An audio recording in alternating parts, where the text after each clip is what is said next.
Hi, and welcome to Debunk File. My name is Sep, and today we're going to be talking about a mystery revolving around one of the most famous hip-hop groups in history. Look, it's no secret, both Jiff and I are in love with music, and likely wouldn't last a day without it. We've covered a few music mysteries in the past, and they all revolved around fascinating deep dives through time and music history. And today, this one is no different. As a result, we're going to take that dive once again and delve into the catacombs of a mystery surrounding the Wu Tang Clan. That's right, attached to the most famous hip-hop group of all time is a mystery that almost nobody knows about. This was particularly shocking to us because we are both huge Wu Tang fans and didn't even know of this subject here until rather recently, and it is quite the doozy. Without further ado, let's simply just get right into it. This is the mystery of Once Upon a Time in Shaolin.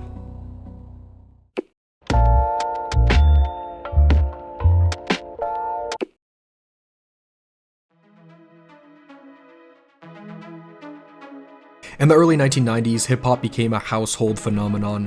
While first established in the radio world in the late 70s, it steadily gained popularity throughout the 80s, and then became a force at the turn of the next decade. The coolest thing about hip-hop to me was seeing how it evolved and changed through time, and this is something that still reigns true to this day. Artists would continually come through and do something different, and in 1993, one of the most infamous cases of this occurred. From Staten Island, the Forgotten Borough, a supergroup emerged, and they sounded absolutely nothing like anything that had ever come before it. This group was, of course, the Wu Tang Clan, and their album Enter the Wu Tang 36 Chambers took the world by storm and blew minds. Commended for its aggressive tone, dark and obscure sample usage, and gritty lyricism, there quite literally had never been something on this entire planet to ever sound quite like this.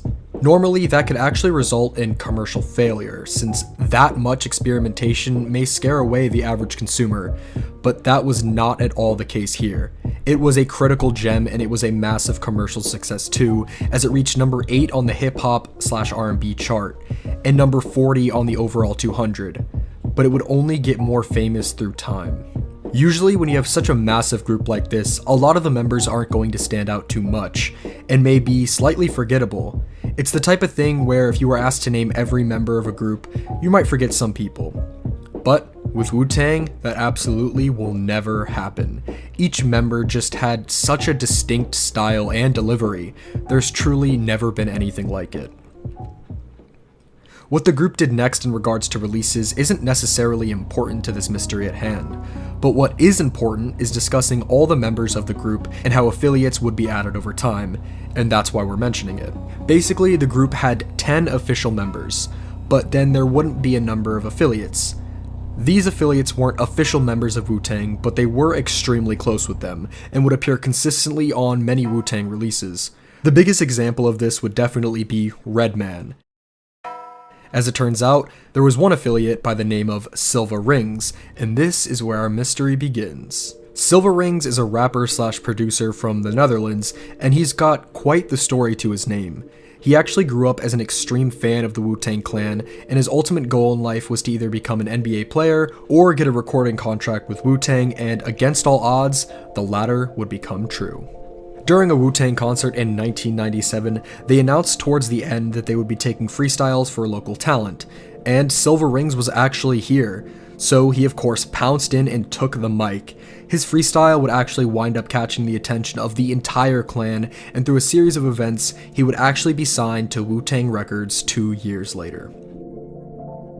Upon joining, he mostly served as the opener to a ton of these Wu Tang concerts, but of course, he would eventually create his own music. In 2007, he dropped a critically acclaimed album, but that is not the one we will be talking about today. The mystery today revolves around the album he began working on immediately afterwards. The album was to be titled Once Upon a Time in Shaolin, and according to Silva Rings, it would be a complete throwback to the original Wu Tang sound that he grew up with, which by this point, the clan really hadn't dabbled with in a while.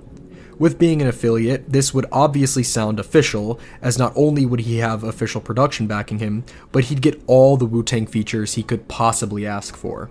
This sounded absolutely incredible to fans at the time, and as a result, it quickly built some hype, but then things would start getting weird.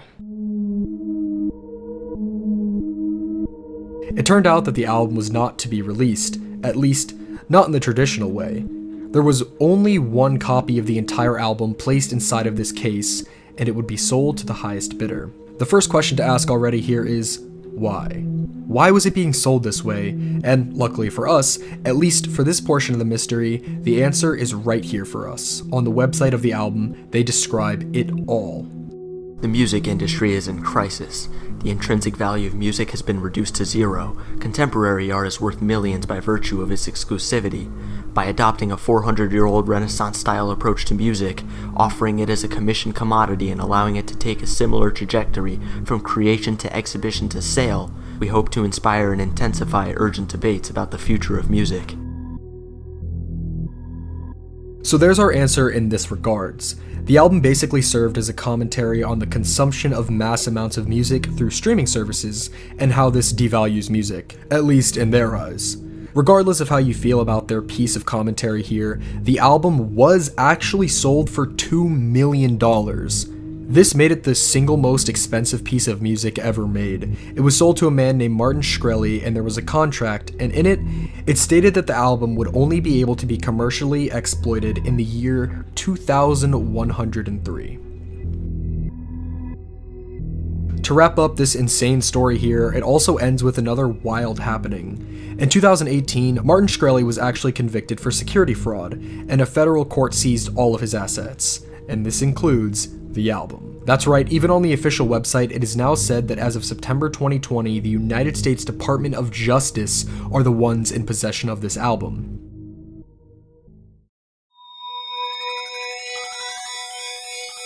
Now that this utterly insane story is out of the way, it's time to go over the largest mystery at hand, and it's one that may cause your heart to skip.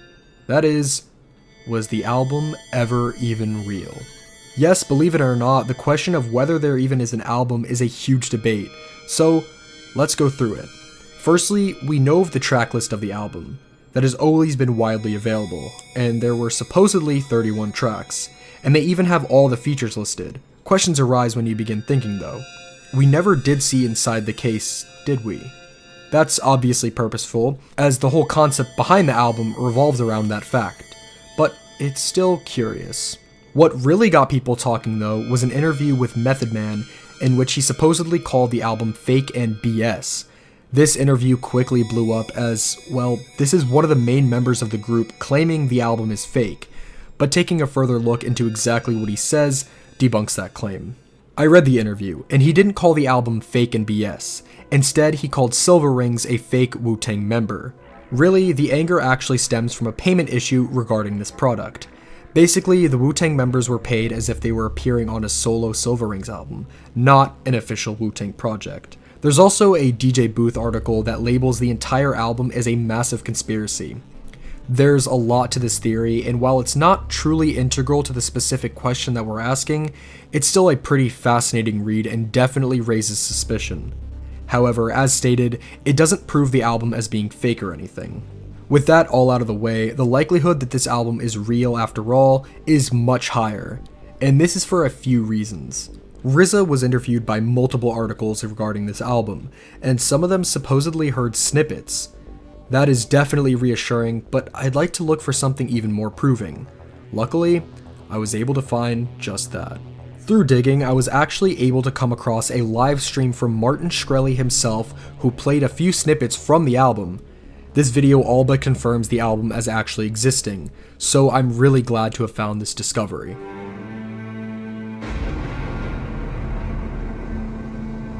Once upon a time in Shaolin, the saga continues.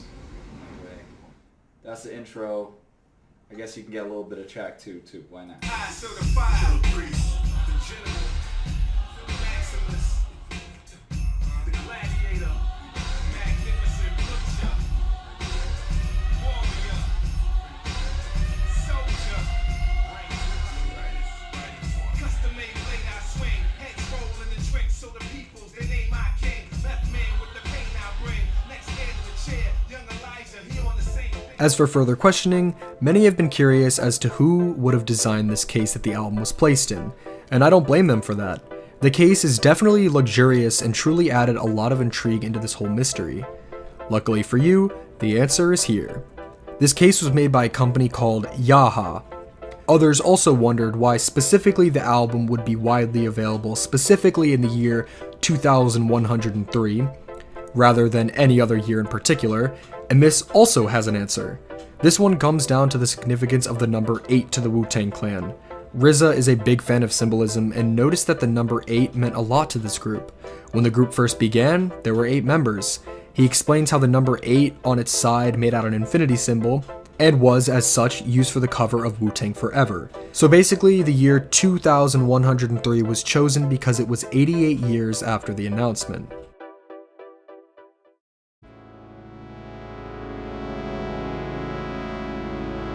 That about does it for all the mysteries that we at least know of regarding this album. Unfortunately, it appears that we might not ever get to hear this album, unless some of you are still alive in 2103, that is.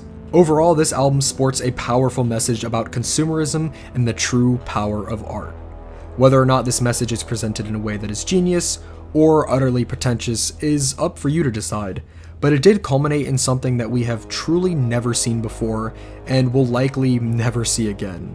The mystery was vast, and the majority of it was actually solved, but it appears we'll never actually get to give it a listen. Regardless, this was a fantastic deep dive, and I hope you all learned something here today. Thank you guys so much for watching. Make sure to follow all of our social medias for updates and exclusive content, all linked in the description.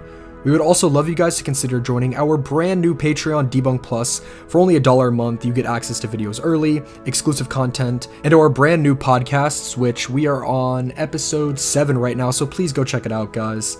And of course, make sure to like this video, share this with your friends, and subscribe. As always, my name is Seth from Debunk File. Thank you guys so much for watching. Bye.